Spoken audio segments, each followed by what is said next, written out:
Bueno, buenas a todos y todas de nuevo. Gracias por sumarse a esta actividad de la Escuela Virtual de Economía Crítica. Hoy tenemos un encuentro a cargo de Mariano Arana, que es profesor de la Universidad General Sarmiento. La economía política en Argentina, parte 1, de las cátedras a las facultades, 1821-1955. Si no me equivoco, Mariano, corregime, es parte de tu proyecto doctoral, el análisis, el estudio de la historia, de cómo se ha enseñado o se ha constituido la economía como disciplina académica en Argentina. En ese sentido, para los que somos en la Sociedad de Economía Crítica, que siempre venimos discutiendo cuestiones vinculadas a la enseñanza de la economía desde el principio, y que de hecho nacimos como sociedad planteando nuestras discrepancias con la forma como se enseña economía en nuestras universidades.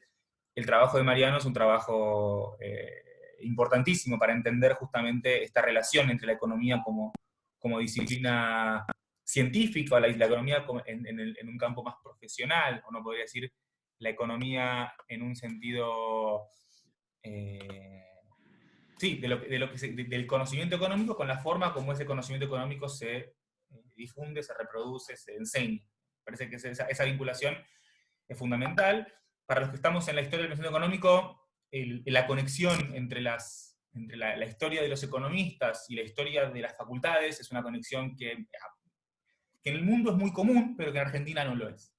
Digamos, en el mundo es muy habitual, las tesis de historia del pensamiento económico habitualmente trabajan con la escuela de tal universidad, trabajan con los planes de estudio, trabajan con archivos de eso. Es un trabajo que en el mundo es muy normal y que en Argentina lamentablemente no está del todo difundida esa rama, y me parece que es una rama central. Digamos, que eso podría ser, uno podría pensarlo desde las escuelas de investigación o de las escuelas de enseñanza. Digamos, en general en el mundo están vinculadas, y entonces me parece que ese puente, digamos, de pensar desde la historia del pensamiento económico, cómo se articula esas escuelas en las universidades y cómo se constituye la historia del pensamiento económico desde las instituciones que son las que, en cierto sentido, monopolizan el ejercicio de la enseñanza de la disciplina, es algo que a mí me parece que es fundamental y que en Argentina se hace poco, y una de las pocas personas que lo hace y lo hace bien es Mariano. Entonces, personalmente, como historiador del pensamiento económico, me agradezco muchísimo a Mariano por haber sumado esta actividad, me interesa muchísimo esto. Y obviamente como parte de la SEC, este trabajo que presenta Mariano, en cierto sentido, esta es la primera parte, digamos, pero seguramente la parte 2 nos va a tocar un poco más de cerca, y vamos incluso muchos a vivir hasta a pensar, a darnos cuenta de nuestra propia experiencia, digamos, en las partes 2, o no sé si cuántas partes habrá, pero bueno, yo ya con esta introducción ya estoy, así que bueno, de vuelta, Mariano, mil gracias por sumarte a esta actividad. Esperaremos con ansias la segunda parte o las partes que vengan. Para los demás, ya más adelante, como ya para quienes es la primera vez que se suman, bienvenidos, bienvenidas. Para quienes no, ya saben cómo es la mecánica. Vamos a pedir que todo el mundo esté con los micrófonos silenciados, así podemos evitar que haya algún tipo de problemas con el sonido. Mariano va a hacer su presentación, y cuando termine la presentación habrá tiempo para preguntas y discusión, que se podrá hacer tanto habilitando el micrófono y interviniendo, como escribiendo por el chat, y yo leeré las respuestas. Y más adelante les mandaré también, como siempre, el formulario para que se anoten quienes quieran después pedir un certificado de asistencia a la actividad. Bueno, listo por mí, Mariano, todo tuyo. Gracias, Nico, gracias a la SEC por el espacio, y bueno, a los que participan lunes 7 de la tarde de esta charla. Por cómo vi el formato de las anteriores, y también me habían pedido que piense más o menos entre un poquito más de 30 minutos, un poco menos de 45, así que lo que voy a presentar son algunas cosas que tienen datos, que es difícil en esta primera parte, difícil de encontrar, difícil de registrar, difícil de inventariar. La historia de los economistas está, como decía Nicolás, en Argentina está muy poco contada. Somos muy pocos los que investigamos ese tipo de temas, y encima la mayoría ya pasaron digamos, ya no están vivos, así que hay algunas cosas yo diría, para los que se quieran dedicar a estos temas, una de las principales dificultades que tenemos es el inventario de materiales. Piensen que ahora estamos en una primera parte, así que la mayoría de los profesores, no de los estudiantes, pero sí de los profesores que participaron de la formación de economistas en Argentina, y tampoco están disponibles como para ser entrevistados. Así que yo entrevisto mucha gente y eso forma parte principalmente de la parte 2 de esto, que lamentablemente, Nico, tengo que decirte que es hasta el 76 la parte 2.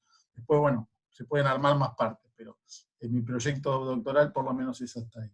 Y la idea, por lo menos el principio, es dar una dimensión una dimensión de análisis posible, hay muchísimas, hay aproximaciones que son más institucionales, como las que vamos a ver hoy, hay otras que van más a la biografía de las personas o personalidades, están los estudios de redes, muy difundidos en las ciencias sociales en la actualidad, así que yo en particular me concentro en la formación superior de economistas en particular, no de ciencias económicas en general, sino de economistas en particular, y con un núcleo de análisis en los planes de estudio.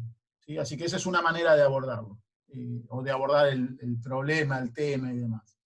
Y básicamente hasta 1955, el corte se hace en 1821, 1955, principalmente porque se inaugura la primera cátedra de Economía Política en la Universidad de Buenos Aires, la dispone Rivadavia, y recién en el 22 y 23 se puede empezar a dictar el curso, pero era en el marco de los temas de jurisprudencia. En ese momento no existía la Facultad de Derecho, sino que era por temáticas, digamos, ¿no? Ahí estaba en el departamento de jurisprudencia. Así que, pero podríamos decir que es lo que hoy sería la Facultad de Derecho, y en ese momento la Facultad de Derecho y Ciencias Sociales, en los años posteriores. Y 1955 porque hay una parte de la historia que es muy poco conocida, por lo menos incluso entre la gente que estudia la formación de economistas, que es que la primera carrera formal que entregaba títulos de licenciados en economía en Argentina se crea en el marco del segundo plan quinquenal, en 1952, y se instrumenta en 1953. Y no solamente en la Universidad de Buenos Aires, sino en más de una universidad. Hay 4 universidades por lo menos que titulan, vamos a tratar de ver eso al final de esta charla, de manera muy sintética por lo menos, pero que es una historia de que se cuentan los propios economistas, es algo disruptivo, por decirlo de alguna manera, ¿no? Hay la historia más común, cuenta que en 1958 se crean la UCA, las carreras en la UCA, en la UBA, en la Universidad Nacional del Sur, y que ese es el plan de estudio de los economistas políticos y que inaugura la etapa moderna de la formación superior en economía. Bueno, hay una etapa anterior o hay alguna parte de la historia que no fue muy bien registrada, para decirlo por lo menos de alguna manera. Una segunda, así que en principio vamos a mirar brevemente qué significaron estas cátedras de economía política en el ámbito del derecho, ¿sí? Del Departamento de Jurisprudencia de la UBA, pero también en otras universidades de Argentina. Nacionales, por supuesto, todo este periodo. Las universidades privadas recién se habilitan a partir de, o sea, se empiezan a crear carreras a partir del 58. O sea, en el proceso entre el 1955 y 1958. En una segunda instancia, una segunda forma institucional en que aparecen los estudios de economía política, se encuentran en las escuelas primero, escuelas de ciencias económicas, que no todas las universidades tenían escuelas, pero muchas sí. Fue una primera aproximación, fue como una separación inicial de las facultades de Derecho, y una segunda instancia, normalmente en la mayoría de las universidades, que tuvieron sus propias facultades de ciencias económicas. ¿Sí? Es una separación, si se quiere ahí sí, profesional, por eso ahí aparecen, puse el título de economistas contables, pero la verdad es que está para discutir bastante el perfil de los economistas en ese momento. De hecho, está para discutir si existían economistas antes de la década del 50, por ejemplo. Y la última última de las formas institucionales están las licenciaturas. Que de nuevo, las licenciaturas, total de profesionales, pero con por lo menos una característica que hay que resaltar. No, el desarrollo de los planes de estudio para economistas data por lo menos del año 1948. ¿Sí? Entonces, resulta llamativo en este sentido, yo te había puesto como una pregunta a la última forma institucional, que es el peronismo creó a los economistas, algo que sería como una aberración para la historia que nos contamos por lo menos, o que se cuenta comúnmente, convencionalmente los economistas, pero es cierto, es en el periodo en donde el peronismo interviene y gobierna las universidades, en donde hay primero un proyecto fallido y luego una instrumentación de un plan nacional para las licenciaturas en economía en todas las universidades del país. Así que un poco el plan es ese para hoy, son poquitas filminas por cada una de estas formas institucionales, pero me gustaría que piensen por lo menos en que vamos a seguir este orden o este código, ¿no? Distintas formas institucionales en que se formó en temas de economía a los que iban a la educación superior, y que esos esas formas arrojaron distintos economistas, ¿no? Primero le vamos a llamar los políticos economistas, en segundo lugar, economistas contables, ¿sí? O multifacéticos, le podríamos poner un montón de nombres, yo todavía estoy pensando para eso. Y en tercero, me parece que la característica más sobresaliente es economistas de Estado. Yendo un poquito, por lo menos tratando de interesar al público presente en la segunda parte, tenemos una primera fase de la segunda parte, en donde hay economistas para el desarrollo, una tercera fase de la segunda parte, en donde aparecen economistas para la liberación, bueno, y así sucesivamente. Así que los que estén interesados, probablemente en algún que otro mes podríamos hacer una segunda parte de esto. Lo que les presento en este cuadro, no hace falta que le presten demasiada atención, es simplemente una ayuda a memoria para mí, porque son muchos profesores que ocuparon distintas cátedras, pero desde 1821 en adelante, en el ámbito del derecho, se fueron nombrando distintas personalidades, figuras públicas, y en particular con la característica de ser figuras públicas y políticas, de ocupar roles de relevancia, no solo en el manejo del Estado, sino en la misma formación del Estado. ¿Sí? Ahí les pongo un listado que después les va a quedar seguramente en la grabación para que los puedan repasar. Tengo cosas escritas sobre esto también, si lo quieren revisar.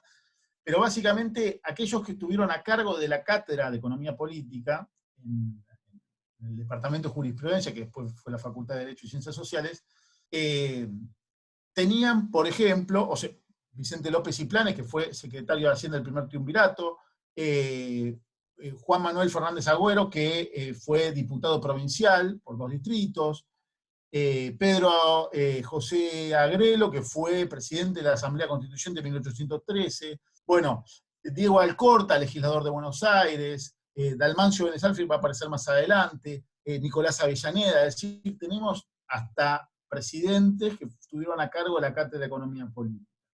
Dos características, digamos, una característica muy fuerte, además de esta, de ser funcionarios públicos y con una impronta política bien importante. Esa sería la primera. La segunda es que durante una parte muy importante, yo diría hasta casi la crisis de 1890, generalmente los materiales con que se manejaron fueron de autores de la economía política clásica. ¿Sí? Entonces acá vamos a encontrar, por ejemplo, un manual que estuvo muy difundido, de hecho, un escrito síntesis, que es el de James Mill, el padre de John Stuart Mill, que básicamente era un ricardiano que trataba de difundir el pensamiento de David Ricardo, que en la Universidad de Buenos Aires, eso se abrazó, acá estamos siempre hablando de la Universidad de Buenos Aires, ¿no? Por ahora, pero que fue reflejo en muchas otras universidades.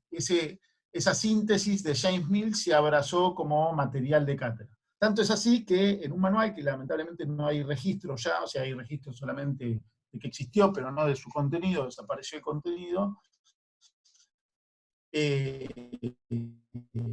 donde se planteaban todos los contenidos para los que armó la Universidad de Buenos Aires, básicamente replicaba las ideas de James Mill. De Sub de Tracy, que es otro autor de la economía política clásica, tenemos varios intentos incluso de dar clase con, con Juan Bautista Say. Tenemos esto, de nuevo, desde ahí estamos, desde 1821 hasta, con seguridad, la década del 80, 1880. Fíjense que, entre otros profesores, yo les había nombrado a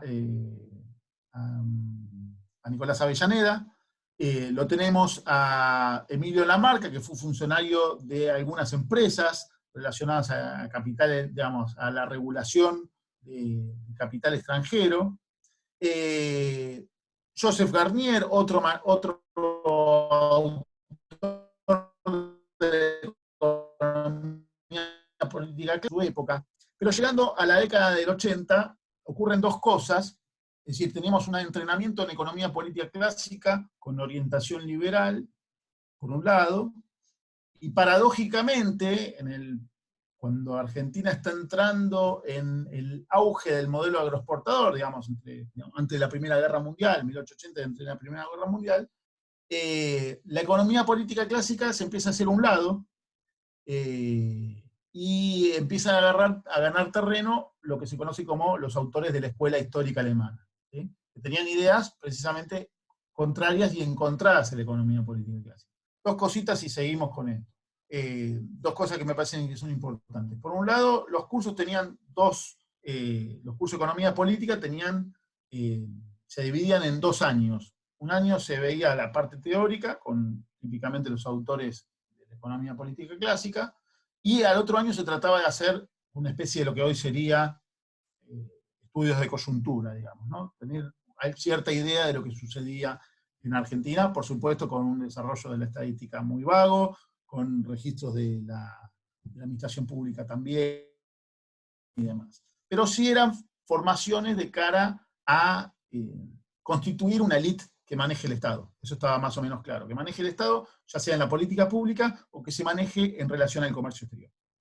En la década del 80, digo paradójicamente, porque fue cuando Argentina entra en el auge del modelo agroexportador, en donde aparecen ideas contrarias al sostener esa aproximación a las ideas del libre cambio, por decirlo de alguna forma. Y ahí es donde la escuela histórica empieza a meter su cuña en las cátedras de Buenos Aires. De la mano en particular de dos autores, de Félix Martín y Herrera, es uno de ellos, y el Enrique Ruiz Guiñazú, que después se va a pasar a la Facultad de Ciencias Económicas, que es otro importante. Fíjense, por ejemplo, estos son cómo se conformaban los cursos, los únicos cursos existentes de temas de economía y de finanzas públicas. Ahí dice finanzas, pero es finanzas públicas, en el momento finanzas equivale a las finanzas públicas, en las distintas universidades nacionales. Ahí tenemos en la UBA, teníamos un curso de economía política en el primer año, para el año 1934, ¿no? Y 2 cursos de finanzas públicas, uno en el segundo y otro en el tercer año. En la Universidad Nacional de La Plata teníamos un curso de economía política y un curso de finanzas públicas, ¿sí? Y en el doctorado de la Universidad Nacional de La Plata, en el doctorado para abogados, se daba la materia política económica. En la Universidad Nacional de Córdoba, el mismo esquema que la Universidad Nacional de La Plata, y en la Universidad Nacional Litoral, por ahí un poquito más tarde las materias. Pero lo llamativo de esto es, las estructuras se replicaban, y de hecho, casi la mayoría de las universidades replicaba el formato de la Universidad de Buenos Aires. Porque de hecho en la conformación del plan de estudios se hacían citas cruzadas, y digamos, y se utilizaban materiales de estudio que no eran muy voluminosos, digamos, para esta parte. Una segunda característica de los cursos de finanzas públicas. Los cursos de finanzas públicas tenían una impronta de la Escuela Histórica Alemana, ahora les resumo brevemente las ideas de la Escuela Histórica Alemana, pero básicamente eran cursos críticos de la economía política, y críticos de la economía política de orientación más liberal incluso. Para hacer un breve repaso de cuáles eran las principales ideas, y me parece interesante porque esto después pasa a una segunda instancia, que es la de las escuelas y las facultades. Es como si fuese la heterodoxia o el pensamiento crítico de la época de los economistas políticos clásicos. La Escuela Histórica Alemana, a diferencia de la economía política clásica, rechazaba los principios generales, ¿sí? La teorización descontextualizada o no situada, y lo que sí valoraban, y es una cosa que queda después en las universidades, eran los estudios no solamente situados, sino sectoriales, ¿sí? Es algo muy común en las materias de ciencias económicas que después vamos a encontrar. Estaban muy orientados a estudiar la administración pública. Entonces, las materias de finanzas públicas aparecían como los autores más interesados en esas problemáticas, digamos, ¿no? Y eran normalmente autores, desde el punto de vista político, orientados a la reforma social y, por supuesto, a la intervención pública. En este combo está Rocher, está Schmoller, como son los dos más relevantes, pero incluso lo podríamos asociar a Federico List, que es otro muy conocido para los economistas. Así que con esto, digamos, la economía política en el derecho, una breve síntesis, pasamos de la economía política clásica de orientación liberal a tener un predominio de la escuela histórica en las cátedras, incluso con materiales producidos por los propios profesores, es decir, que ya ni siquiera eran manuales que se importaban, digamos, ¿no? Estamos en un contexto de debate entre protección y libre cambio en el ámbito legislativo, y principalmente, ¿por qué tenía sentido esta formación de economía política, o esta formación de economía política y finanzas públicas? Porque las finanzas públicas se sostenían principalmente, es decir, había dos cosas para las finanzas, la gestión presupuestal, pero la gestión presupuestal dependía mucho del comercio exterior, en esta primera etapa de conformación del Estado argentino. Ustedes piensen que estamos recién, en 1890 ya tenemos moneda única en todo el territorio nacional, ya tenemos presupuestos unificados para todo el territorio nacional, es decir, que a medida que se fue conformando y complejizando el Estado, tuvo más sentido que aparezcan las cátedras de finanzas públicas, que antes no estaban, en los inicios no estaban, recién en 1880 aparece, 1882 creo, aparece la primera cátedra de finanzas públicas. De la mano de José Terry, que fue otro de los que pasó sus materiales y su formación a las ciencias económicas. Entonces, a esta primera forma institucional fue formada la economía política por políticos, específicamente, incluso con rangos importantes dentro del Estado, con algunos materiales propios, pero con mucho importado, sobre todo de Gran Bretaña al principio, luego de Alemania. Segunda forma institucional, las escuelas y las facultades. Fíjense que, la UBA no llega a tener una escuela previamente, sino que se conforma la Facultad de Ciencias Económicas en 1913 y el doctorado en Ciencias Económicas en 1914. Ahora les digo por qué le pongo el doctorado. En la Universidad Nacional de Córdoba, en 1935, se arma la Escuela de Ciencias Económicas.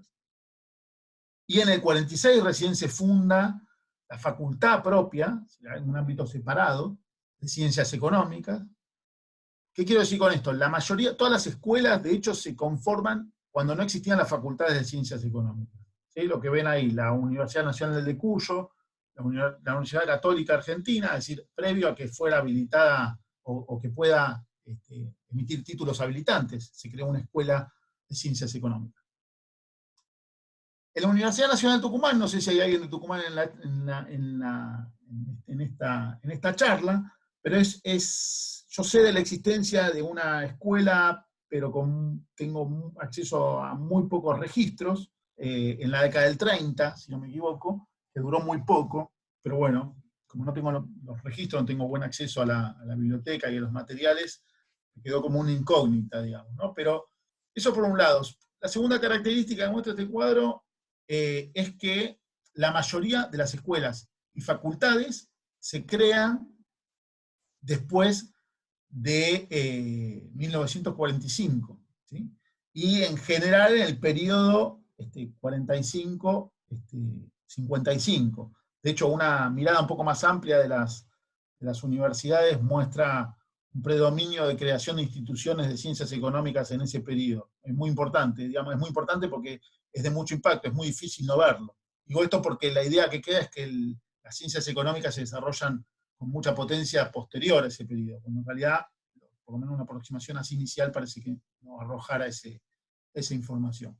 Y por último puse el doctorado. ¿Por qué? Porque la formación de ciencias económicas, o en ciencias económicas en general, al principio era, de hecho siempre fue, de una orientación profesional, es decir, hacia el contador, ¿no? De hecho las primeras titulaciones eran de contadores, ¿sí?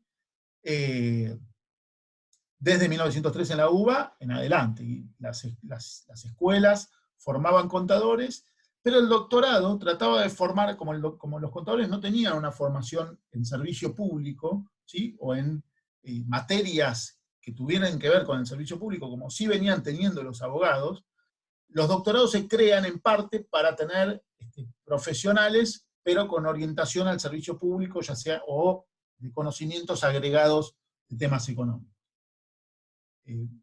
Para que se den una idea o una anécdota de este periodo, cuando se crea la Facultad de Ciencias Económicas de la Universidad de Buenos Aires, lo que se dirimía era si el nombre, una de las cosas, por supuesto, era si el nombre tenía que ser una Facultad de Ciencias Mercantiles, de Ciencias Comerciales o de Ciencias Económicas en general, algo un poco más amplio. ¿Por qué mercantiles? Porque la orientación mercantil estaba más relacionada al registro contable, digamos, ¿no? Del perito mercantil. La orientación comercial estaba más orientada a crear profesionales que puedan agilizar el ámbito empresarial o comercial, digamos, ¿no? Estamos pensando en 1913, ¿sí? Todavía en el periodo del auge del modelo agroexportador, digamos, ¿no? Y de la comercialización como un ámbito de acumulación importante. Y económica, que fue finalmente la que tuvo predominio, que tenía un ámbito de acción un poco más amplio. De hecho, probablemente si le hubiesen puesto mercantiles, después le hubiesen cambiado el nombre.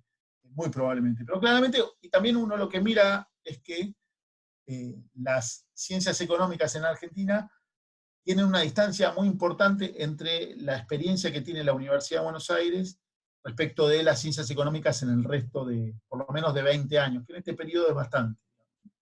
Entonces, cuando uno mira los programas y los que se discutían en cada una del resto de las universidades, lo que encuentra es que hay una referencia ineludible a la UBA, ¿sí? Así que en este sentido es UBA-céntrico, mal que digamos, uno querría encontrar otra cosa, querría encontrar una distribución de conocimientos y de circulación de profesores más federal, más independiente, con problemas regionales, pero la realidad es que la UBA concentra la atención de todas porque lleva 20 años en este periodo de formación institucional que el resto de las universidades no había tenido. De hecho, el caso de Córdoba es un caso también interesante porque Córdoba existe mucho tiempo antes de que la Universidad de Buenos Aires. Sin embargo, cuando se funda la Escuela de Ciencias Económicas, los llaman para la inauguración, los citan a que comparta el discurso inaugural a Luis Roque Gondra, que era como la figura estelar del marginalismo en la Universidad de Buenos Aires. Anécdotas que después se pueden completar con la parte que tengamos para intercambiar. En esta parte, todavía estamos en el plano de la creación de facultades y escuelas. Fíjense que hasta antes del 53, esto es en la Universidad de Buenos Aires, son planes de estudio, solo se titulaban contadores públicos y doctores al principio, en el primer plan. En el segundo plan se incluye a los actuarios, y se sigue titulando contadores, doctores y actuarios, obviamente los actuarios siempre una porción muy pequeña de los profesionales, hasta 1953, en donde aparece el famoso Plan D, ¿sí? es el plan que le vamos a llamar el plan justicialista, para así nadie se le olvida que es un plan justicialista y que fue reformado a los pocos años. Que ese plan sí empieza a titular economistas. Pero no solamente en la UBA, ahora lo vamos a ver. Esto es para la Universidad de Buenos Aires. Olvídense de esto, esto es después si quieren mírenlo con un poco más de detenimiento. Básicamente es una evolución, muestra comparativamente cómo se fueron sucediendo los 3 planes de estudio. Básicamente lo que se trata de hacer en esta primera etapa de la Universidad de Buenos Aires es formar profesionales cada vez con un poco más de complejidad, pero hay una distinción bien interesante entre profesionales, contadores, y su etapa de formación en investigación y en temas agregados como es el doctorado. ¿Qué quiero decir con esto? Que probablemente y de hecho sucede así cuando uno piensa en los que se formaron en la Universidad de Buenos Aires, los que se recibían de contadores no tenían todos los instrumentos para trabajar de economistas. Y para eso hacía falta ir a estudiar una especialización o hacer una formación de posgrado, como es el doctorado. A modo de resumen de esta segunda forma institucional, como son las escuelas y las facultades, yo ahí les pongo las económicas desde abajo y desde arriba, porque en la formación de profesionales en este periodo, estamos hablando hasta 1945, ¿sí? Desde 1913 hasta 1945, lo que ocurría es que las escuelas y las facultades de ciencias económicas se nutrían de 2 tipos de profesores. Y digo profesores, pero eran mayormente, yo creo que no tengo registro, creo que hay una sola profesora en este periodo que identifico una mujer, digamos, ¿no? El resto eran todos, la matrícula era mayormente varones, hombres, digo. Acá hay 2, una es desde abajo, que es desde los colegios comerciales, ¿sí? Las escuelas secundarias con orientación comercial, no solamente en algunos casos entregaron sus edificios para que funcionen las facultades, las nuevas facultades, sino que básicamente compartían profesores en las etapas iniciales. Una segunda formación que viene desde arriba, que son los profesores que venían de dar clase, los economistas, los políticos economistas, los que venían de dar clase de la Facultad de Derecho, ¿sí? Así que ahí en la formación de los nuevos contadores y doctores concurrían profesores de secundaria y contadores normalmente y abogados que daban clase en las facultades de Derecho. La segunda cuestión que es interesante notar, y que esto ocurre muy marcado en la UBA, un poco menos en las otras porque llegaron un poco más tarde, es que en la década del 20, 1920, tiene lo nombran a Luis Roque Gondra, que era un paretiano que se había dedicado mucho tiempo a la enseñanza de economía y a la investigación sobre la enseñanza, creando manuales y demás, en la cátedra de Economía 1, que había 2 cursos, núcleos de formación en economía. Bueno, Gondra es uno de los neoclásicos más conocidos de la Universidad de Buenos Aires, lo nombran en 1920 y ahí es como que desaparece esta tensión que había entre marginalistas e historicistas. La Universidad de Buenos Aires la incorpora en sus primeros planes de estudio y en sus primeros contenidos de las materias económicas, y la economía pura, como lo llamaba Gondra, que no era otra cosa que la aproximación marginalista, neoclásica, paretiana, predomina en los cursos. No solamente los cursos iniciales, sino en los cursos avanzados. ¿Sí? Normalmente todos los planes de estudio tienen un curso de Economía 1, un segundo curso de Economía 2, y en algunos casos en el doctorado aparece un tercer curso de Economía teórica, digamos. Esa separación micro-macro no estaba tan clara del todo todavía en esta época. Pero sí hay una transición de una convivencia entre el marginalismo y el historicismo al inicio, y luego un predominio de la economía política, o de la economía neoclásica, vamos a llamarlo, marginalista. hay otra cosa que ocurre antes del 45 que también es muy notable, que es que el discurso marginalista en las cátedras pierde potencia. Si la gana en 1920 y la pierde pasado 1940, producto del periodo de entreguerras y la crisis mundial, digamos, ¿no? Básicamente eso ocurre en todo el mundo, no ocurre en Argentina solamente, pero terribles crisis y economía de guerra básicamente van erosionando la potencia del discurso neoclásico. Lo de profesionales y científicos un poco lo discutimos, digamos, había como dos improntas, las universidades trataban siempre de mantener, por lo menos en el plano discursivo, esta idea de formar científicos para los problemas nacionales, y qué sé yo, que eso estaba en el doctorado claramente, pero no en la formación técnico-contable. La pregunta es, ¿eran economistas contables? Porque necesariamente eran contadores previamente, y que en este periodo hay varios registros de una formación escasa en temas económicos, las quejas desde los estudiantes, pero también los profesores, ahora voy a hacer referencia, en las aulas eran bastante interesantes, había pocos profesionales, poca gente que se dedicaba a formar otras personas, entonces no era fácil, uno tiene que pensar que estamos en una universidad de élite con muy pocos estudiantes al mismo tiempo ocupados de los temas de la economía política, así que el efecto del periodo entre guerras claramente potenció algunas personalidades que tal vez no nos hagan pensar en que eran tan pocos, pero créanme que eran pocos, digamos, ¿no? Acá estoy pensando en el grupo Bunge, por ejemplo, los economistas católicos del grupo Bunge, que van a volver a aparecer ahora en breve, o en el grupo Pinedo Previch, que eran los economistas que fueron al Banco Nación a trabajar en la parte de investigación del Banco Nación y que después se trasladaron al Banco Central tempranamente, cuando se crea en 1935. Entonces, digamos, fíjense que son muy claramente identificables, ¿sí? Tanto los economistas católicos del grupo Bunge, como aquellos que siguieron a Previch, primero Pinedo Previch y después Previch, como profesionales de las ciencias económicas, en la gestión de determinados lugares del Estado, ¿sí? Con funciones muy claras, de regular, cuando se crean las juntas reguladoras, el Banco Central, digo, en un momento de una creación de instituciones a nivel nacional, en el plano nacional, que requería y demandaba profesionales idóneos o científicos dedicados a la problemática pública, ¿sí? Por un lado.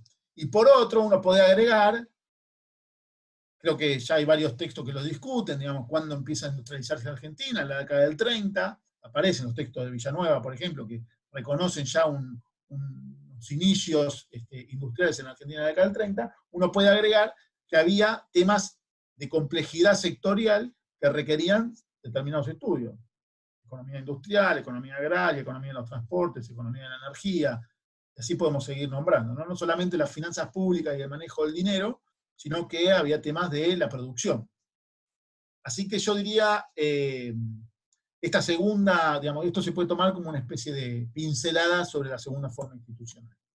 Y ahora viene la tercera forma, que es la de los planes de estudio propios de los economistas, ¿no? A esta tercera forma yo le llamé la de los economistas de Estado, porque así se pone en la discusión de uno de los planes de estudio del año 48 como una necesidad. Se necesitan economistas de Estado, y de hecho había una especialización, en un plan que no llegó a instrumentarse, una especialización en economistas de Estado.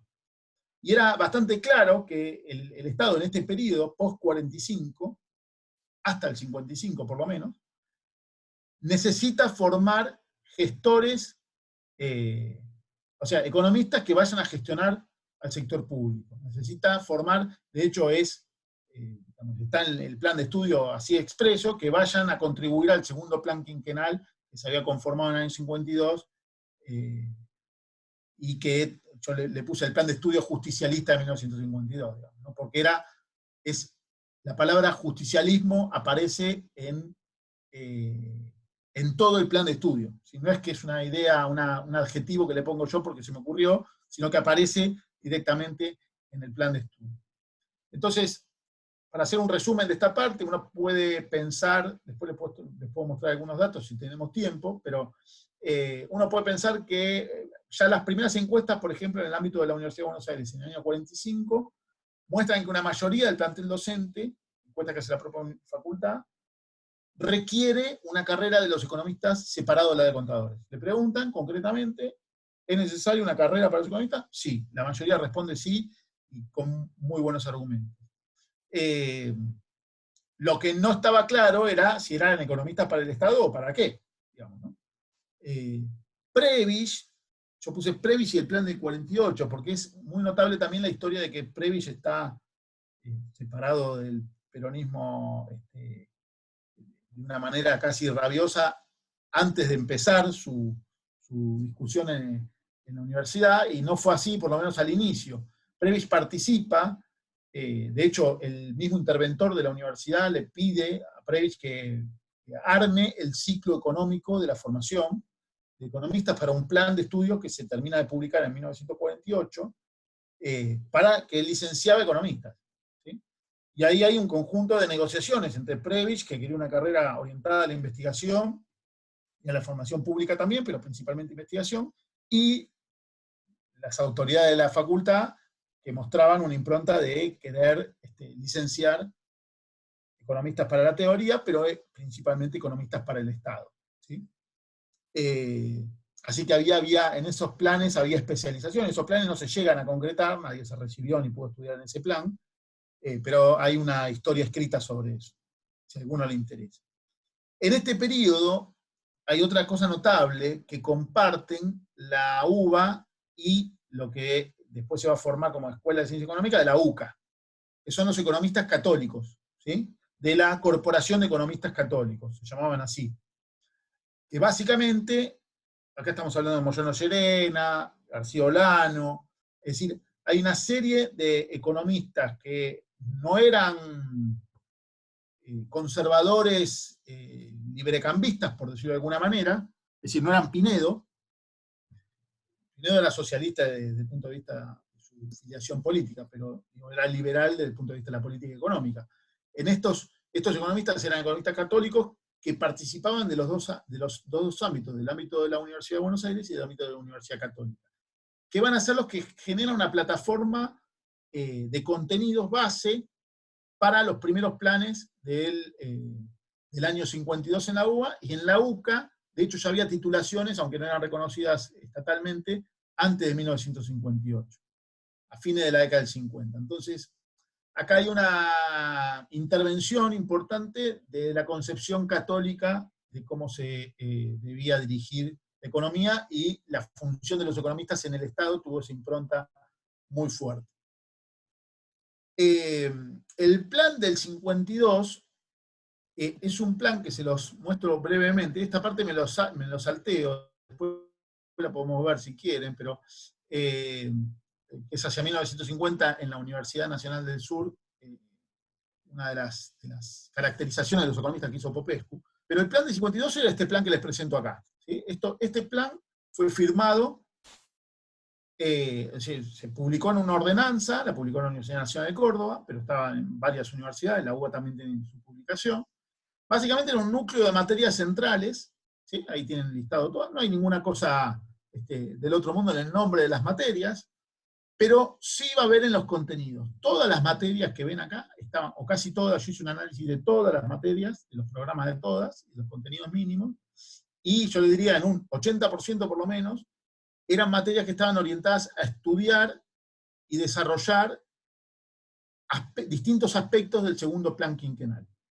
Entonces los economistas de este plan de estudios, que era un plan de estudios para economistas en particular, yo diría que era un entrenamiento avanzado en el segundo plan quinquenal, desde el punto de vista de la finanza pública, de la gestión del Banco Central nacionalizado, de la industria, de la agricultura, de las regulaciones, de la Junta Reguladora, de absolutamente del IAPI, de todos los aspectos que tenían que ver con el segundo plan quinquenal. Desde el punto de vista de la economía social, del salario familiar, es decir, vamos a encontrar de todo. Obviamente las materias matemáticas y ese tipo de materias no tenían ese contenido, ¿no? Pero son las que menos tenían ese contenido. Todas las materias económicas tenían un contenido orientado al segundo plan quinquenal. De hecho, por ejemplo, en la parte de economía, primer curso, donde se veía economía de la empresa, era la empresa en la concepción del segundo plan quinquenal. Es decir, esa era la unidad, digamos, que se debía estudiar. Por eso se le pone plan justicialista. ¿Y por qué nombro las universidades? Me llama mucho la atención que no hay casi información de esto.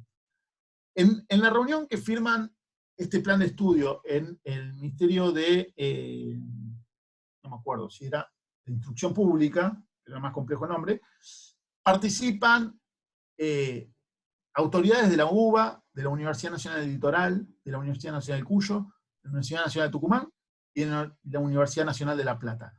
Todas estas universidades firman y se comprometen a desplegar este plan de estudio. Plan de estudio para que incluía, entre otras cosas, modificaba un montón, pero digo, creaba las licenciaturas en economía. ¿Cuáles son las dos universidades que efectivamente titulan licenciados en economía? La UBA y la Universidad Nacional de La Plata. La UNCU, o sea, la Universidad Nacional de Cuyo y la Universidad Nacional de Córdoba, titulan licenciados en ciencias económicas. Yo sospecho, creo, hipótesis, ninguna certeza, que no les gustaba el plan para los economistas y que por alguna cuestión, obviamente por una cuestión de conveniencia institucional, firmaron el plan de estudios y después titularon y modificaron contenidos y más, porque de hecho las licenciaturas en economía se crean posteriormente. Así que en este caso, de estas dos últimas universidades, aparecen los licenciados en ciencias económicas, no licenciados en economía propiamente dicho, pero ocurre justo después de la firma de este plan para todas las universidades nacionales. El plan justicialista le podemos poner, porque efectivamente tenía la palabra justicialismo y segundo plan quinquenal en absolutamente casi todos sus contenidos mínimos y después en los programas. Es muy difícil encontrar información de la Universidad Nacional de La Plata, hay muy poco, alguna que otra evidencia, por si hay algún estudiante de la Universidad Nacional de La Plata y quiere, yo fui varias veces a revisar allá, leí todo lo que hay sobre la historia de la facultad. Hay indicios de que, digamos, el rector de ese momento, el decano de la Facultad de Ciencias Económicas de ese momento, publica en 1954 en la Revista Económica una síntesis del segundo plan quinquenal, así que en ese sentido parece como que el año 53 y 54 efectivamente estos contenidos se dieron. Inmediatamente en el 55 ya hay una desaparición de todos estos contenidos después del golpe de Estado, ¿no? Y ahí hay una desperonización que es muy evidente por lo menos en el caso de la UBA. En el caso de La Plata no me es ni tan evidente que hayan sido dictados 2 años seguidos estos cursos, ni que se hayan, y por ende que no se hayan quitado con la misma virulencia con la que se quitó de la Universidad de Buenos Aires. Pero, y el resto de las universidades todavía no titulan. Fíjense que en la etapa 2 de esta charla, lo que vamos a ver es que en la década del 60, en realidad, la mayoría de las universidades empieza a titular economistas. No era muy común en estos años, digamos, ¿no? Fíjense, por último, para ir cerrando, no sé si tenemos tiempo, después me dedico un ratito a la presentación del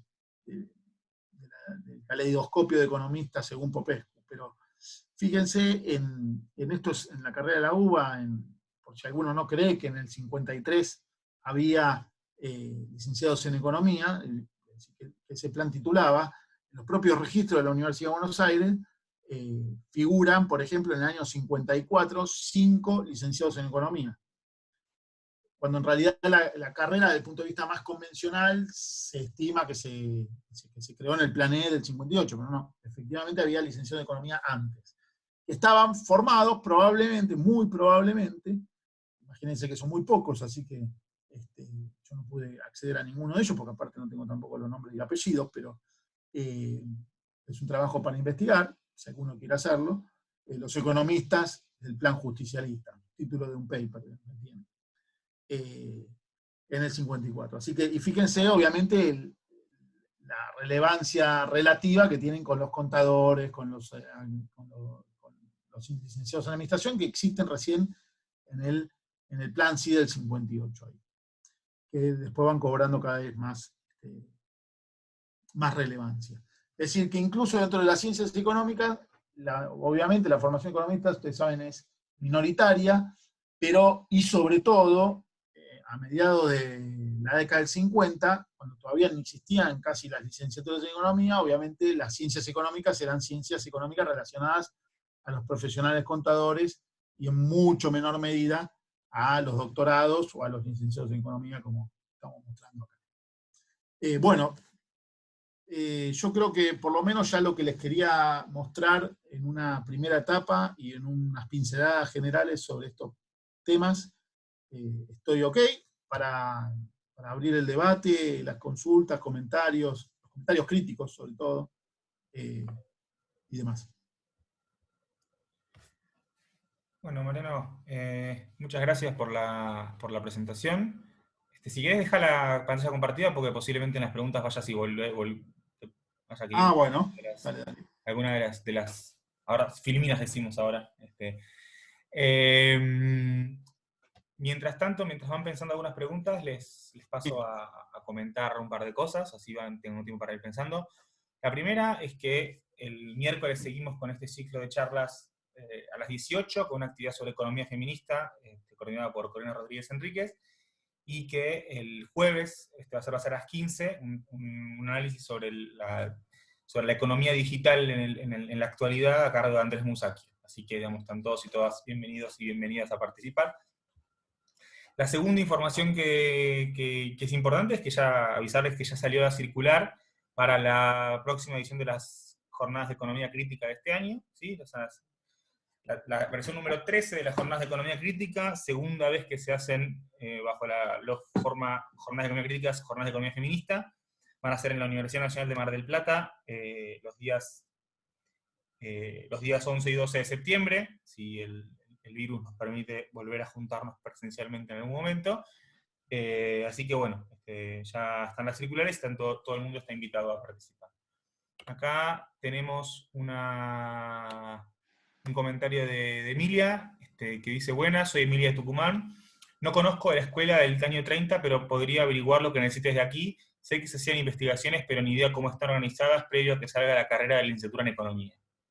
¿Tenés más información sobre Tucumán? Necesito más información sobre Tucumán, así que o si me escribe o si deja su correo, con gusto me pongo en contacto. Sí. Sí, de Tucumán tuve muy poca respuesta y no hay síntesis de la historia de las ciencias económicas ahí, así que hay muy poco. Sí, después, hola, soy Emilia.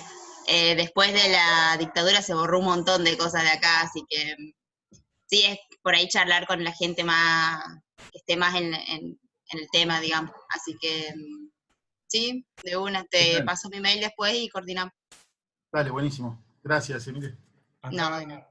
Gracias, Emi. Acá tenemos dos. Bueno, José nos dice: gracias, Mariano, súper interesante toda la exposición. Yo estudié en la Universidad Nacional de La Plata, pero la verdad nunca escuché sobre el plan justicialista. Podemos indagar. Y Juan Enrique Justi hace una pregunta que quizás tenga un poco más que ver con lo que sería la parte 2, pero bueno, la pregunta la leemos igual. Si bien en 1955 hubo un golpe de Estado, la orientación económica no cambió hasta 1975 con el Rodrigazo. ¿Cuál crees que fue el rol de las facultades económicas en ese cambio de modelo? Bueno, mirá, ahí me olvidé decirles una cosa, en el caso de los contenidos de la Universidad de Buenos Aires, que son los que cambian más groseramente el plan del 55, el plan del 53.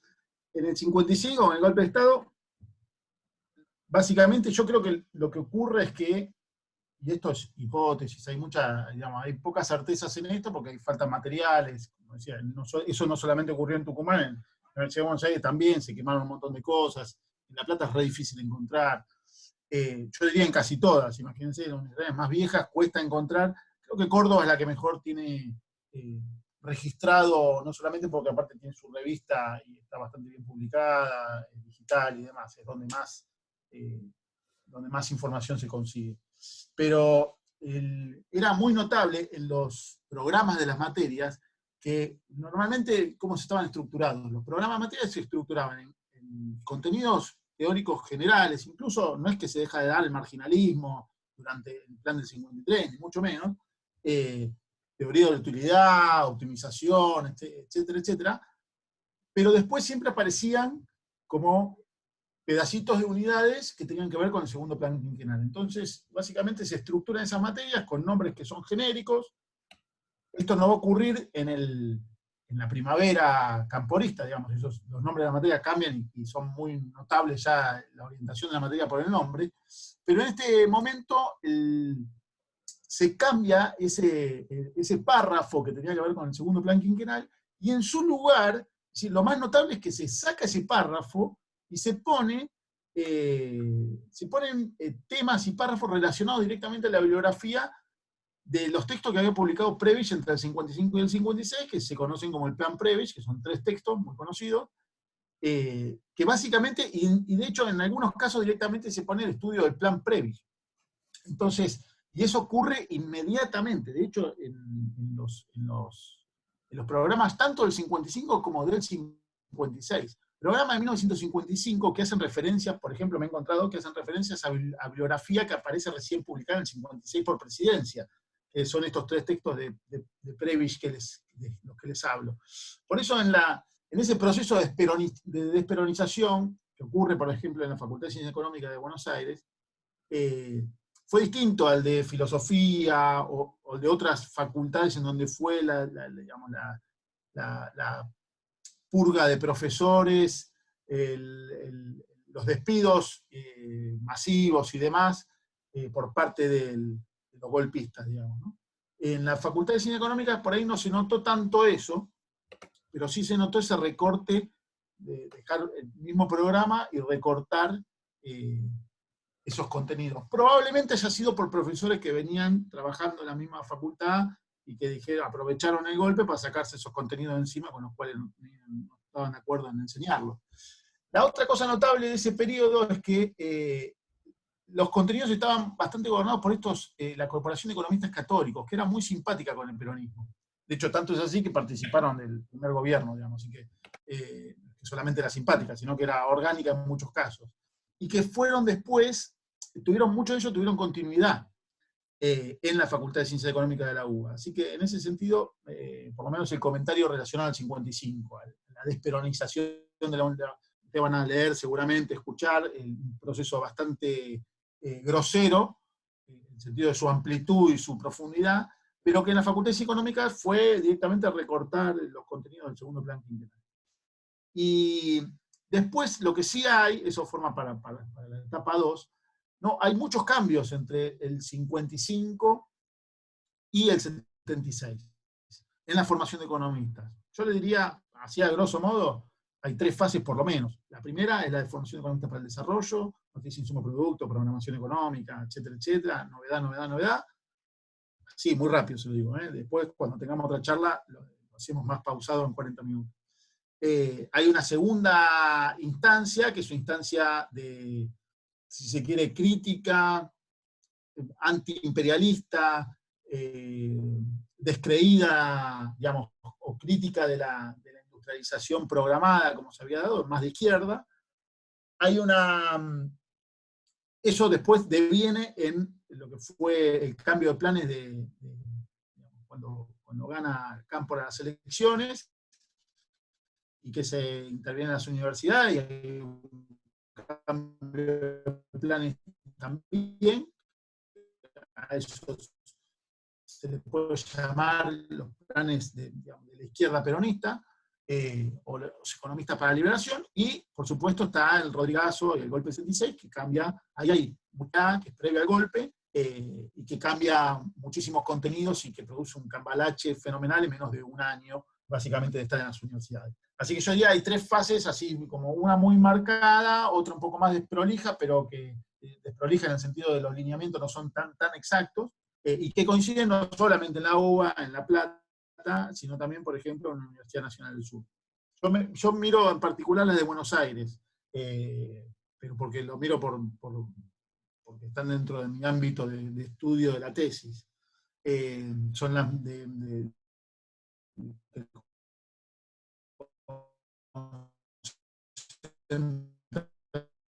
la mayor cantidad de estudiantes, digamos, del país, pero es algo que es muy probable que suceda.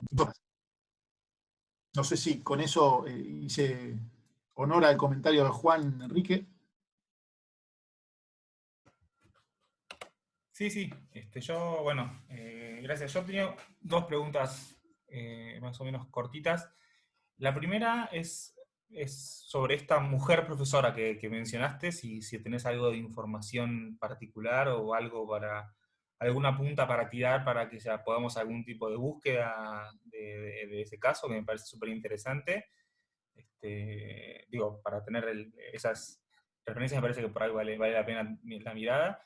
Y la segunda es la siguiente: en otros países latinoamericanos, la carrera de economía surge desde las facultades de ingeniería, no desde las facultades, no desde la contabilidad, digamos. Es el caso de Chile o el caso de Colombia, por ejemplo. Que de hecho surgen los títulos de ingenieros comercial o ingeniero economista, digamos, como que hay un origen distinto. Quería preguntarte si tenés el registro de discusiones similares en las facultades de ingeniería en Argentina, en relación y comparando con lo que pasó en Chile o en Colombia, donde hay un origen ahí. Entiendo mucho más, entiendo que en esos países está mucho más vinculado a la cuestión de la economía desde una cuestión mucho más técnica y mucho menos política quizás, pero no sé si tenés alguna hipótesis de por qué se dio un camino tan distinto en la conformación de las disciplinas entre Argentina y Chile, por ejemplo. Mirá, con el primer caso, yo siempre la que nombro, la que hice referencia, no conozco el nombre, aparecen muy pocas mujeres, incluso en los anuarios de la Universidad de Buenos Aires y demás. Hay muy pocas, digamos.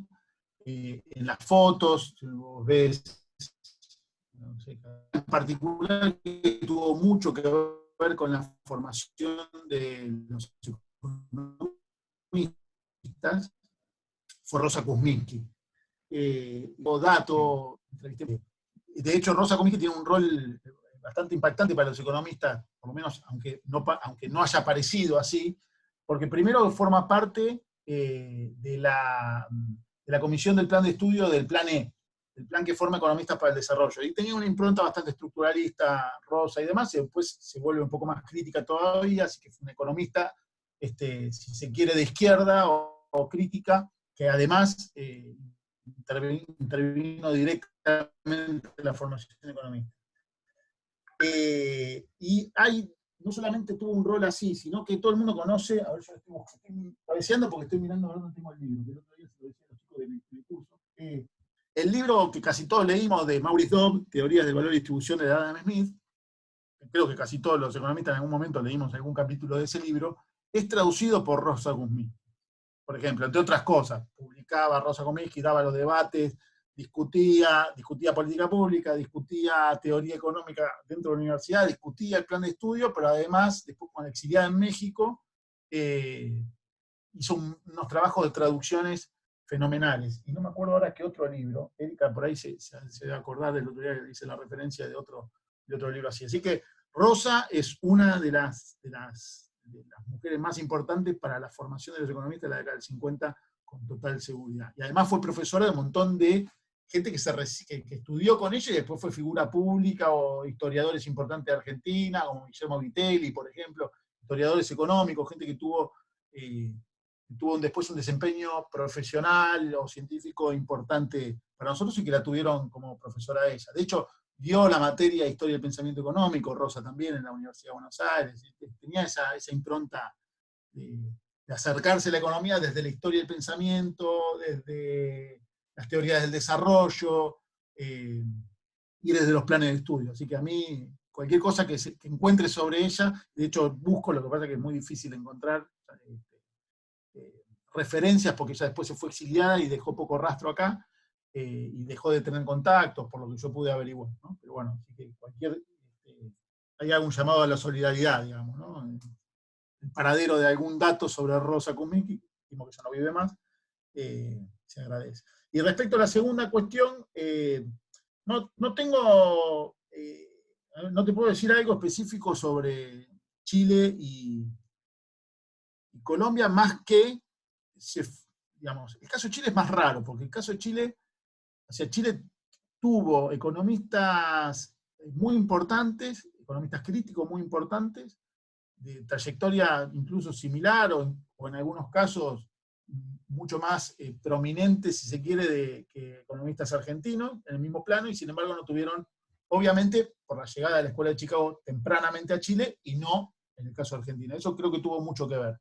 De hecho, Larry Saxack, que era junto con Haveler, el que tenía el programa de Cuyo, como se llamó acá, el programa conjunto de universidades de Chicago y universidades de América Latina, se quejaba, hace poquito, no tanto, en la revista Lucema, de que en Argentina no había podido penetrar en las universidades digamos, con más volúmenes de estudiantes, y habían hecho el programa de Cuyo, que se dio en Tucumán y en la Universidad Nacional de Cuyo, pero con impacto importante en cuanto a funcionarios públicos, porque después en los 90 tuvimos varios de esos funcionarios haciendo ejercicios con el Estado, con la impronta de Chicago. Y no es que no nos hicieron daño, sí nos hicieron daño, pero hubiese sido mucho peor, y de hecho el Saxack se quejaba de eso. En Chile en el 55 se firma el primer acuerdo de intercambio entre la Universidad de Chicago, así, muy tempranamente en Chile se firma eso, y la Universidad Católica de Chile, que era la que tenía más prestigio, con una configuración de universidad pública, digamos, de acceso a la universidad de élite, peor que la Argentina. Lo único que se me ocurre decir es eso. El caso de Colombia no lo conozco. Me imagino que si se quiere, si se puede hablar de estructura del desarrollo económico de Colombia, era esperable que las facultades por ahí se creen un poco más tarde. Ahí el que está interesado en esos temas están los censos universitarios latinoamericanos. Está en la Biblioteca del Congreso, hay otro en la Biblioteca de Maestros. Se pueden consultar, entre esas dos bibliotecas se pueden consultar, y ahí hay datos de cantidad de estudiantes, fechas, hay de todo para trabajar con eso. La verdad es, uno se va ahí y ya enseguida tiene una línea de investigación solamente con esos datos. No son exactos, pero son. Así que en el caso colombiano te diría, no sé. El caso de Chile me da esa sensación. Acá, en la Facultad de Ingeniería, las materias de economía siempre fueron medidas auxiliares, aunque tuvieron personalidades importantes, como Emilio Lamarca, por ejemplo, y con una aproximación más técnica, neoclásica en un inicio. Yo creo que tuvieron poco peso en los planes de estudio, y alternativamente había una formación comercial muy voluminosa, digamos, ¿no? Y vos pensás que para los que, o sea, no es que solamente entraban peritos mercantiles a las universidades, entraban peritos mercantiles, entraban bachilleres o gente que venía de los planes nacionales que hacían los cursos de ingreso. Entonces el volumen de estudiantes era mucho mayor que el que podía venir que agarraba ingeniería. Me imagino que puede venir por ahí. Especulación pura, Nicolás. ¿Sí? No, está. Ahí te leo un par de comentarios más. Acá José dice, en el libro biográfico sobre Prebisch de Edgar Dossman, La vida y la época de Raúl Prebisch, 1901-1986, recuerdo que hay todo un apartado sobre su rol docente en la UBA y los planes de estudio, no sé si lo conoces. Sí. Después, bueno, lo tienes ahí, está bien. Yo lo tiene en la mano. Siempre está a mano, hay algo que... Sí, gracias, y es una excelente biografía. Sí. Juan Enrique dice gracias. Leandro pregunta, buenas Marian, ¿cuándo La Plata se hace la meca de la ortodoxia? Ahí ya no le seguí. A ver, La Plata tiene, hasta donde yo sé, tiene unos inicios de formación para el desarrollo. Siempre fue un poco más conservadora que la Universidad de Buenos Aires en cuanto a contenidos, pero al principio con esta impronta del desarrollo, Popescu ahí medio dirigiendo, era un poco conservador, con contenidos un poco conservador en cuanto a su impronta política, ¿no? no en cuanto a los contenidos por ahí que se enseñaban, que en ese sentido Popescu era un tipo más leído, digamos, ¿no? Pero claramente no era de izquierda ni mucho menos, y probablemente haya sido una traba para el desarrollo de teorías más críticas en el ámbito de La Plata. Eso hasta mediados de los 60. Y luego, cuando viene el Plan 2, en la Universidad Nacional de La Plata, tuvo pocos planes, hasta el 76 tuvo 2 planes. Ahí aparece, creo que es Núñez Miñana, el dirige el departamento y demás, y hay una impronta hacia las finanzas públicas. Ahí hay de todo, digamos, hay teoría, hay enfoques críticos y otros que son más conservadores, pero sí claramente hay un enfoque hacia las finanzas públicas, y en particular norteamericanizadas, o digamos con una impronta estadounidense muy importante. Esto es bien marcado, porque incluso, por ejemplo, la revista económica, que es de La Plata, pasa de publicar los resúmenes en francés, alemán, inglés y no sé si portugués, se van a publicarlos, los resúmenes de los artículos, a solamente un abstract en inglés, digamos, al final de los textos, digamos, ¿no? Entonces, y ahí empiezan a incorporar bibliografía estadounidense, manuales, es decir, yo creo que es en el Plan 2, si no me equivoco, del 60 y algo, 68 me parece, en donde ese giro se empieza a dar un poco más con más profundidad. De cualquier manera, yo entiendo que hubo poca impronta crítica desde el punto de vista político en La Plata. Hay, de nuevo, en el 73, en la primavera camporista, hay un rebrote de pensamiento crítico y en particular del peronismo de izquierda en todas las universidades nacionales. Así que ahí van a encontrar de todo. Bueno, mientras esperamos otras preguntas, yo también tengo una más, que es, ¿tenés referencias de profesores, así, volviendo de vuelta al periodo de ahora para dejar para creo que el más interesante va a ser la segunda parte, pero la dejamos para la segunda parte. Referencias de profesores que estudiaran afuera y, digamos, digamos, vinculaciones con universidades de afuera. Yo lo planteo en el sentido de en muchos países latinoamericanos, o por lo menos en el tercer mundo en general, siempre se plantea la lógica de los profesores de afuera como parte de este imperialismo académico, ¿no? Y por lo menos en muchos países latinoamericanos es muy claro, digamos, esto desde el principio, casi que las carreras, incluso hasta los cuerpos profesionales de economistas de Estado son gente formada, hasta financiada por agencias internacionales, etc. Digo, Argentina y Brasil son 2 casos en los que esto pasa relativamente poco, como son países en los que hay una estructura local de pensamiento. Digo, más allá de las referencias de los libros que mencionás, de cuáles son los textos que se usan, digamos, ¿vos tenés referencias de profesores que llegan a ciertas universidades específicas en las que se forman los argentinos que van y vuelven o algo así? Sí, me pasé entrevistando a gente que la mayoría de las personas que tienen relevancia académica, política en la década del 60, en las universidades, fue formada fuera de alguna manera, con algún programa de estos que vos nombraste, ya sea la Fundación Ford, la Rockefeller o la Carnegie. No hay estudios, no hay estudios específicos de los grupos de economistas que se fueron a estudiar afuera. Es decir, no hay un artículo o una investigación que yo conozca al menos que diga, estos fueron. Yo tengo un montón de referencias de entrevistas que hice y demás. Si conocen un nombre y apellido, son un montón. De hecho, Pablo fue a Harvard, Broderson fue a Harvard, Calvo fue creo que fue a Columbia, no, a Yale, creo. Bueno, tengo que hacer un poco de memoria y ver los registros, pero eran Harvard, Yale, por ejemplo, el grupo de Norberto González, que dirigió la CEPAL y fue uno de los primeros directores del Departamento de Economía de la Universidad de Buenos Aires.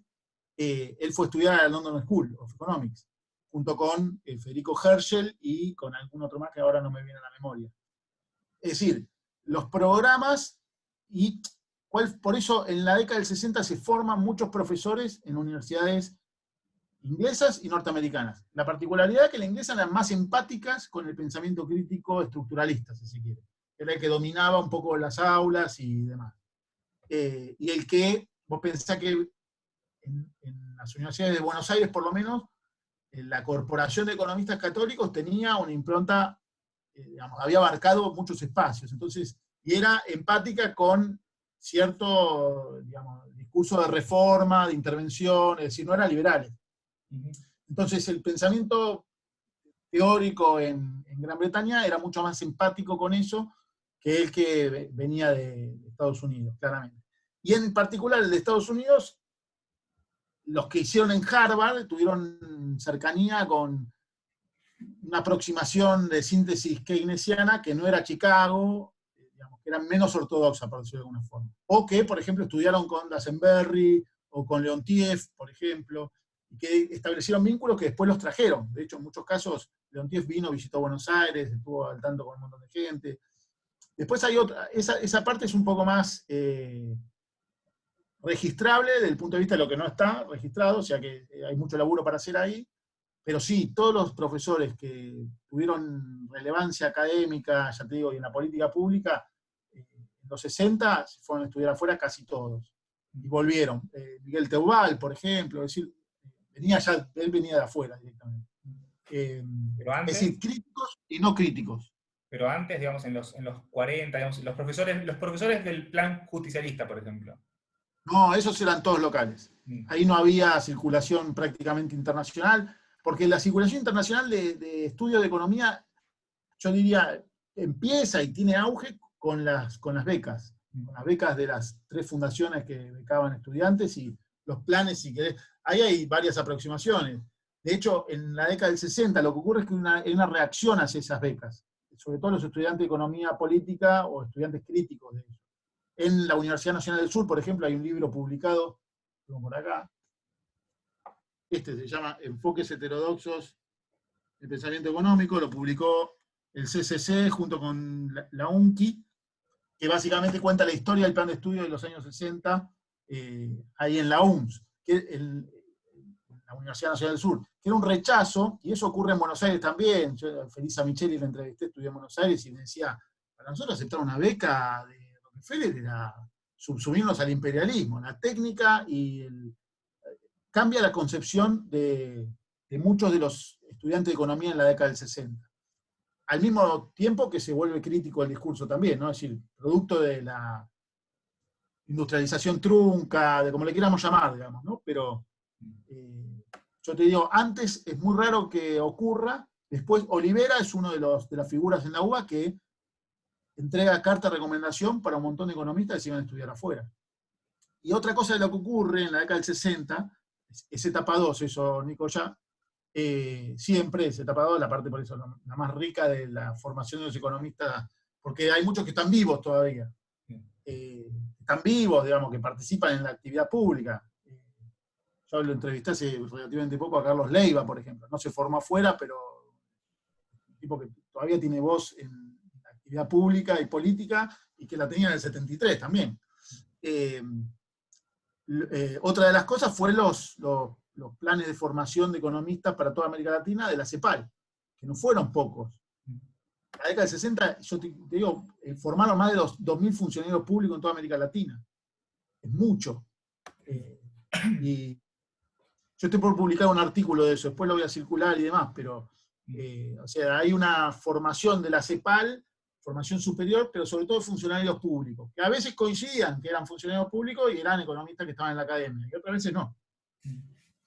Acá tenemos una pregunta de José, que dice, algo mencionaste sobre los doctorados, que en un principio se usaron como una especialización en temas más de economía, entre comillas, respecto a la formación base más técnica o orientada a los contadores. ¿Podrías ahondar un poco más en cómo funcionaban en la práctica? ¿Cuántos años duraba? ¿Cómo era el tema de tesis? ¿Si tenían que tener un aporte original, como se supone que tienen que ser ahora? Y también si se usaba para estudiar enseguida de terminar la carrera de grado, o más bien al final de una trayectoria laboral. Sí, mirá, en general el 10, por ejemplo, en el caso de la UBA, que es el que yo tengo más escaneado, es el 10% de los estudiantes hacía el doctorado. Hasta la década del 50, hasta el plan E, el doctorado era un año más de cursada y hacer el seminario de investigación. Siempre la facultad intentó darle una impronta de seriedad en la investigación y demás, pero la realidad es que todos los que hicieron el doctorado, todos los que yo entrevisté, Aldo Ferrer, Arturo Conel, que estudiaban en esa época, que circulaban por la facultad en esa época, decían que los doctorados eran de una calidad muy baja, de muy poca trascendencia.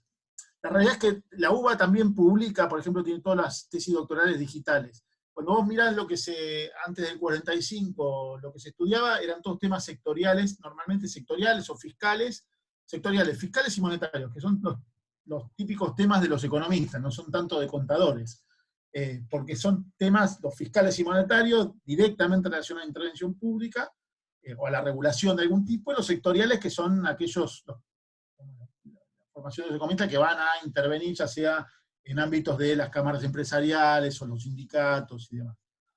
O de problemas puntuales agregados, por ejemplo, la economía del transporte.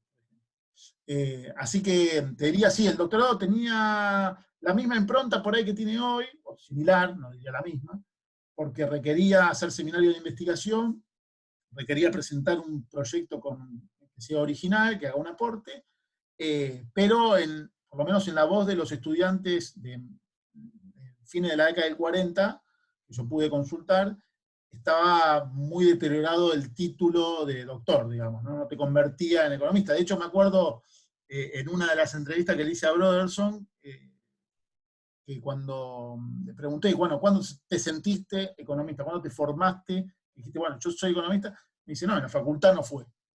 Fue en los cursos de la CEPAL, por ejemplo, en el caso de después se fue a estudiar a Harvard. Pero, digo, a veces, incluso la formación de doctorado no te formaba como economista. La mayoría, yo te diría, antes del, y esto en general, vamos a ponerlo, antes del 76, con seguridad, se formaron en el Estado, trabajando en el Estado, ya sea en la década del 60 y 70 en el CONADE, por ejemplo, o en el Consejo Federal de Inversiones, o en los ministerios, o en el Banco Central. De hecho, una anécdota que me viene a la mente, no lo puse en las filminas. En la década del 30, es decir, creo que era el año 38, a los pocos años de haber formado el Banco Central, Prebisch intenta hacer una escuela para economistas, para formar economistas, porque creía que en la facultad se formaban pésimos economistas, entonces decía, bueno, como están pésimos formados los economistas, vamos a hacer algo en el ámbito del Banco Central para formar a los que trabajan en el Banco Central en temas económicos y lo vamos a extender al Ministerio de Hacienda, por ejemplo. Ese plan nunca ni siquiera se llegó a conformar, digo, pero fue una de las intenciones que aparecen escritas por Prebisch ahí por la década del 30. No sé si eso contesta un poco a la pregunta o va en la dirección de lo que quería saber. Acá tenemos un mini debate que se empezó a armar en el chat, te lo leo. Julio dice, muy interesante tu trabajo, Mariano. El plan de estudios para licenciados en economía que vemos es muy similar al actual. Podríamos agregar economía industrial, econometría y una o dos más, varía según cada universidad. Pero después Lucci responde, Julio, yo no lo veo tan similar, actualmente hay un corte más de dividir lo macro por un lado, de lo micro por el otro. Creo que, justo apareció un mensaje, que por ahí el plan que está puesto de ejemplo, lo micro está subestimado.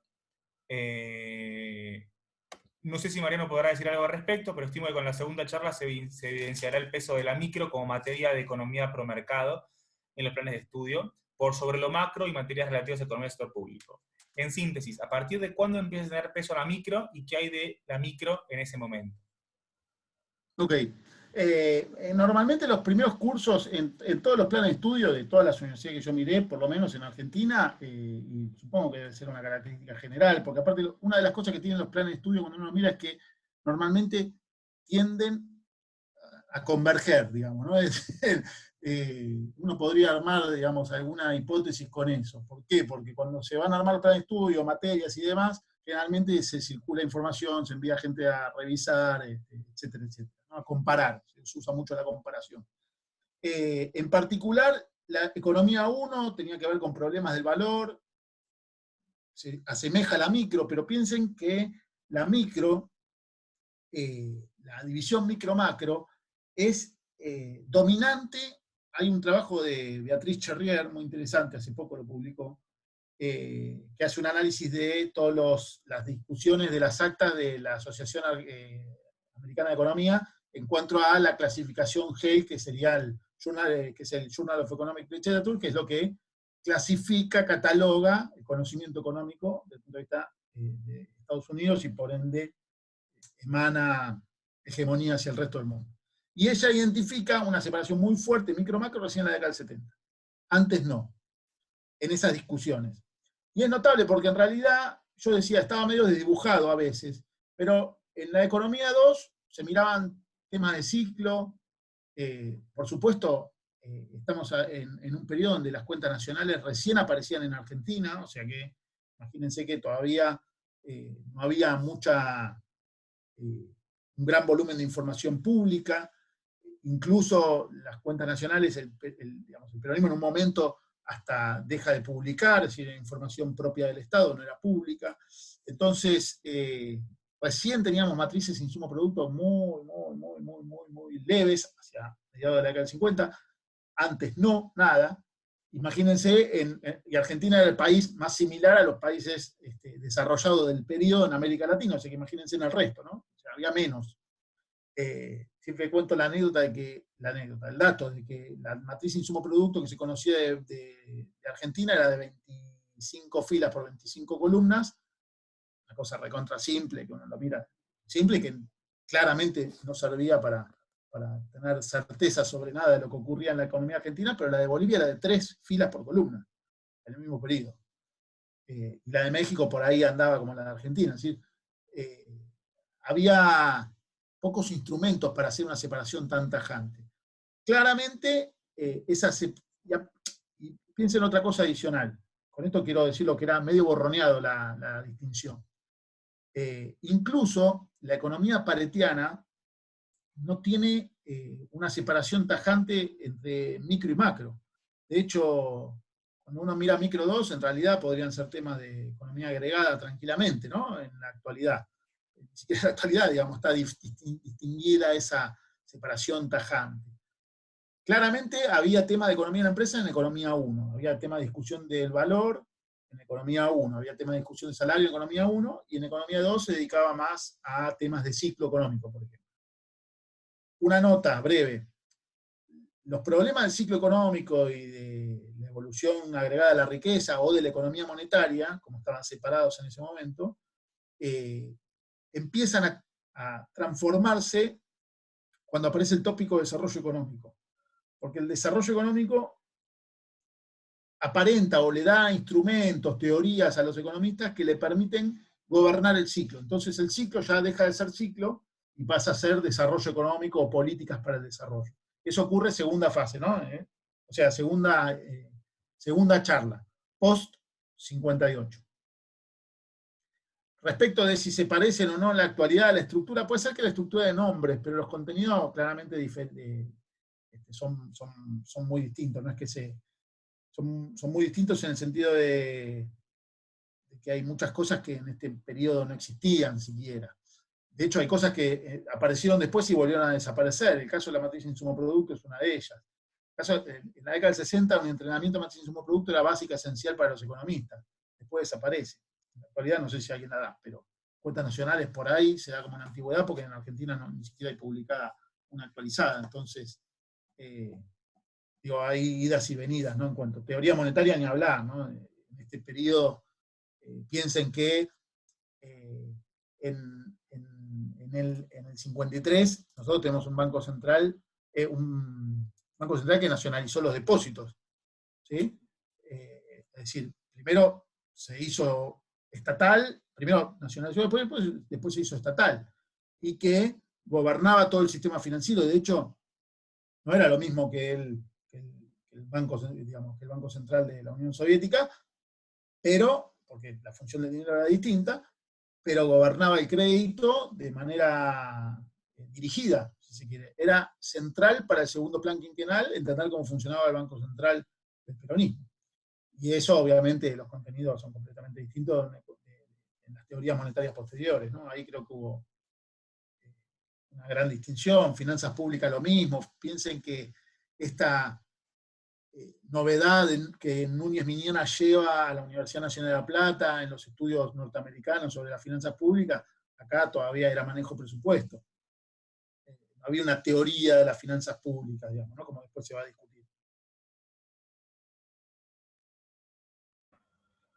Gracias.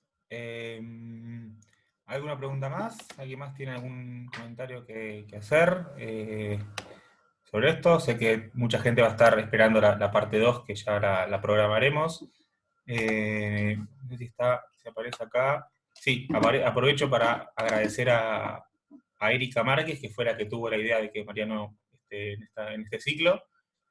Así que sé que se pudo conectar, así que bueno, gracias Erika por la idea de sumarlo a Mariano acá al ciclo.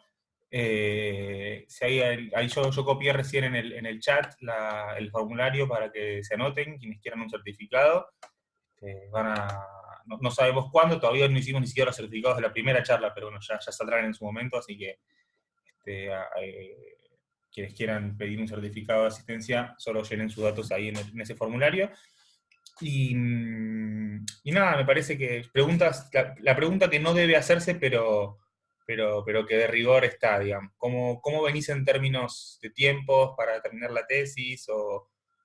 Que pregunta que no se hace, pero bueno, para saber cuándo podemos acceder al Sí, texto con completo. coronavirus, no, la segunda etapa la puedo estilizar también. Esto es digamos, estos son 2 capítulos de la tesis, ya están terminados, así que y es una estilización, son unas pinceladas. La segunda etapa la podemos hacer, sí, cuando quieran, con un poquito de tiempo la construimos y se hace. Ya está recorrida, pero hay mucha información que no está disponible, que no está accesible, que falta, que está incompleta, bueno. Así que no, eso lo podemos hacer de manera estilizada cuando quiera, Nico. Bueno, no, simplemente también otro evento que se puede mencionar que va a tener lugar en octubre este año, van a ser las jornadas de la Asociación Argentina de Historia Económica. Las jornadas de Historia Económica se hacen cada 2 años. Este año van a ser en Mendoza. Este año, de hecho, yo voy a ser uno de los coordinadores de la mesa de Historia del Pensamiento Económico, así que también aprovecho la ocasión para invitar a quienes les interese o quienes estén interesados e interesadas en estas temáticas que pienso yo es muy curioso lo que pasa en Argentina con la historia del pensamiento económico. Un poco lo charlamos cuando fue la charla hace 2 semanas, la charla de Marcos, que creo que también está por acá, que es que en Argentina tenemos la materia de historia del pensamiento económico prácticamente en todas las carreras. Yo acá lo veía, no aparece la materia con ese nombre, pero aparece fundamentos de las ideas, de los hechos. No sé si tendrá un poco que ver con eso, digamos. No, pero bueno, de cualquier manera... En el doctorado estaba, Nicolás, la historia del pensamiento económico, por lo menos en la UBA y en algunos otros planes, aparece muchas veces corrida al doctorado, a los doctores. Sí. No, lo que quiero decir es que hay en Argentina tenemos casi todas las carreras tienen historia del pensamiento económico, sin embargo, esas carreras suelen estar vinculadas a casi funcionar como anticuarios, digamos, o una lógica sobre todo carreras muy dominadas por la ortodoxia, donde básicamente una lógica muy positivista, donde de repente son materias en las que lo que ves es, bueno, todas las teorías que ya no valen más, pero que en algún momento, una especie de museo de las teorías viejas, y que en general están basadas en teorías, en grandes autores del pensamiento económico, digamos. Ahí se lee a Smith, se lee a Ricardo, a Marx, a Keynes, a Marshall, etc. Digo, lo que no tenemos muy desarrollado en Argentina es esto, digamos, es pensar la historia del pensamiento económico desde una perspectiva local, la historia del pensamiento económico en nuestro país, la historia de los economistas en nuestro país, o cómo se fue configurando en ese sentido. Yo insisto con esto, me parece que lo que estás haciendo está muy bueno porque también el trabajo que vos hacés nos abre otras preguntas. Acá justo José preguntaba por el nombre de Rosa Kuzminski, para ver qué se puede pensar en términos de disparar algún tipo de estudio sobre las mujeres economistas en Argentina en algún momento, o trabajos específicos sobre determinados planes, o incluso vos no te metiste mucho, pero qué relación existe estrictamente entre los planes y la propia dinámica política, digamos, en términos de la propia rosca, o la relación que tienen los profesores en su relación con el Estado. Eso lo tenemos un poco más claro ahora, digamos, en términos de cuáles son las facultades o las universidades de las cuales surgen los funcionarios en determinado momento, pero bueno, esa relación, digamos, que aparece bueno, no sé, yo por ejemplo, para la parte peronista, sé que lo conocerás, a Martín Stauski hizo su tesis de doctorado sobre el funcionariado del Ministerio de Economía, digamos, y me parece que sería súper interesante, por ejemplo, cruzar esas cosas, digamos. Por ahí aparecen nombres comunes entre las personas que analizó Martín, viendo la burocracia del ministerio, con los nombres que ves vos, mirando quiénes son los profesores, digamos. Me parece que a partir de lo que vos estás haciendo se abren un montón de preguntas y un montón de temáticas de investigación que lamentablemente en la mayoría de los casos son muy ajenas hasta a la metodología que nosotros los economistas estamos acostumbrados a aplicar. Digo, Sí, entonces sí, me parece... Pero bueno, por eso me parece que está re bueno y que deben surgir un montón de temas interesantes para mucha gente, para preguntarse a partir de estos enfoques que nos muestran algo que la mayoría de los economistas no están acostumbrados a ver. Sí, tal cual. Hay una característica con esto que decías que parece muy marcada, no sé si a diferencia de otras regiones, pero que en Argentina los economistas se forman en el Estado. Y no solamente, o sea, porque ocupan al mismo tiempo roles institucionales en las universidades y en el Estado, o porque aprenden en el Estado.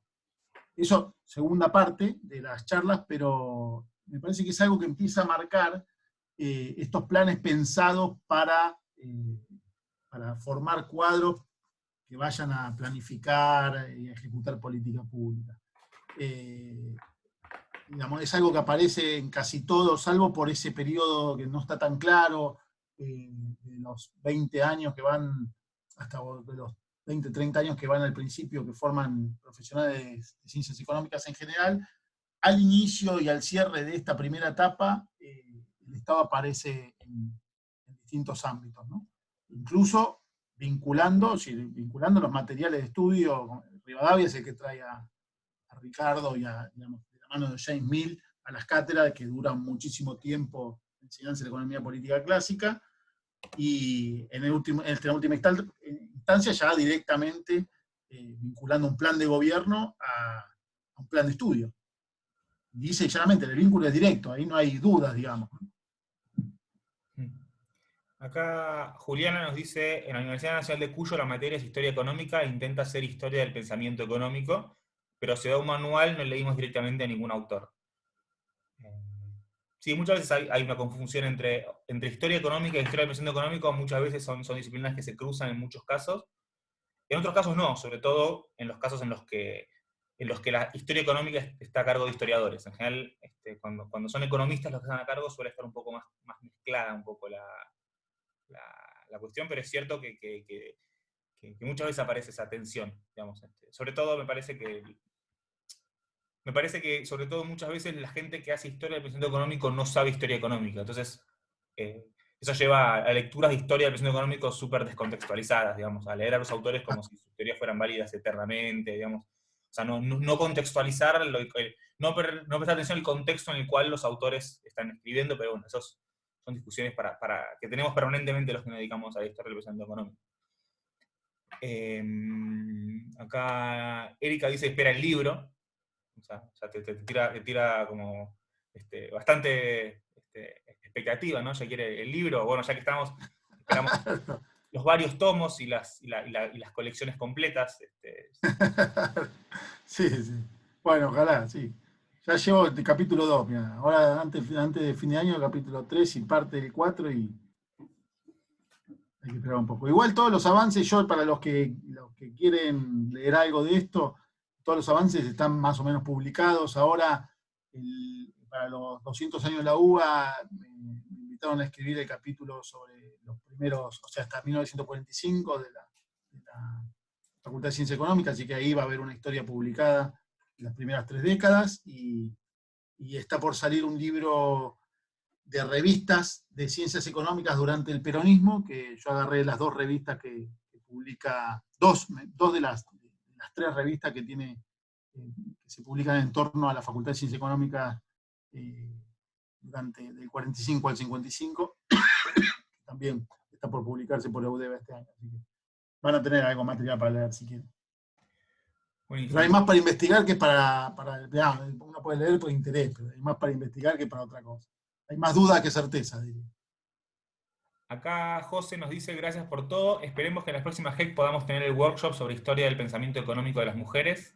Esto surgió, es una idea que surgió porque el año pasado en el congreso de la ALAPE, de Historia del Pensamiento Económico de América Latina, se hizo un workshop sobre mujeres en la historia del pensamiento económico latinoamericano. De hecho, yo participé y varios. De Argentina fuimos 2, pero había gente de todos los países trabajando un poco sobre la historia de las mujeres, así que bueno, esperemos que por ahí Rosa Kuzminski u otras tengan su lugar en estas discusiones. Si hay alguna pregunta más, háganla ahora. Si no, esperaremos a la segunda parte. Insisto en invitar a las próximas actividades de la Escuela Virtual, que sigue el miércoles a las 18 horas hora Argentina, con una charla de Corina Rodríguez Enríquez, organizada por el Espacio de Economía Feminista de la SEC, sobre las consecuencias de la crisis actual de la pandemia en términos de economía feminista. El jueves a las 15 hora Argentina, Andrés Musacchio, con una presentación sobre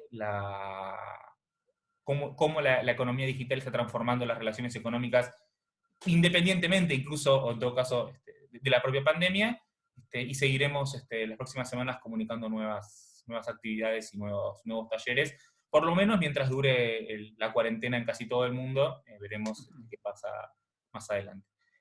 Por mi parte, de nuevo, Mariano, mil gracias por sumarte a la iniciativa y por estar a disposición para la discusión. Te agradezco muchísimo, y a todos y todas, de nuevo, muchas gracias por sumarse a la actividad, y los esperamos y las esperamos el miércoles para el próximo taller. Gracias, Nico, gracias a la SEC, y a Erika también por la iniciativa, ahí a Leandro, que después le voy a tener que consultar algunas cosas de La Plata también, y a los que participaron, que no nos conocemos personalmente, seguramente en algún momento, ojalá tengamos el gusto. Abrazo grande. Chau, chau.